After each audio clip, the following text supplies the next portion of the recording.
Hey folks, Cooley here with another one of your emails about high-tech cars and modern driving and why it doesn't always work very well. This one comes in from Professor Keith B. in Sacramento, California. He says, I have a 2008 BMW 528i. Initially, I could scroll through my contacts, find the number to call, and call it without trouble.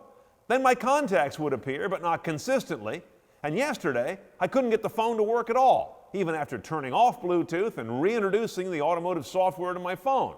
The dealer told me it was Apple's OS upgrades that were causing the problem, and that BMW software engineers are working with Apple to resolve the compatibility issue.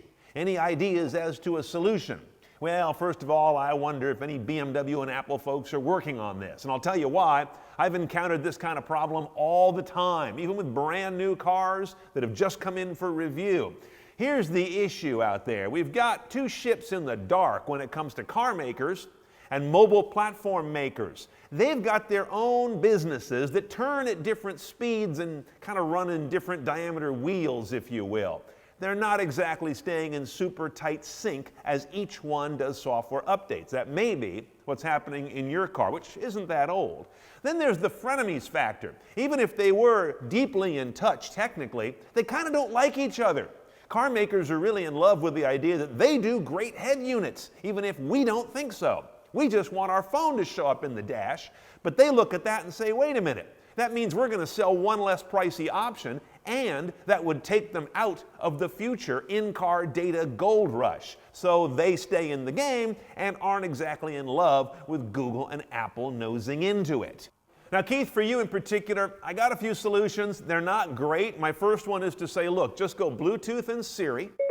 Call my mother. Find your contacts via voice and then tell Siri to call the one once you find it. Now, Siri is going to drive you nuts from time to time doing this, but at least it's all contained in your phone, and then you're only using Bluetooth for the audio to your speakers and no longer for contacts transfer and access to your phone. It sounds like that's where you're breaking down.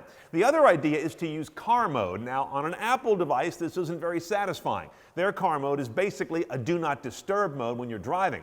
Now, if you have an iPhone 7 or older running iOS 10 or earlier, you can consider a car mode app called CarPlay iOS. It's not official from Apple, but it will give you a CarPlay interface without connecting it to a car.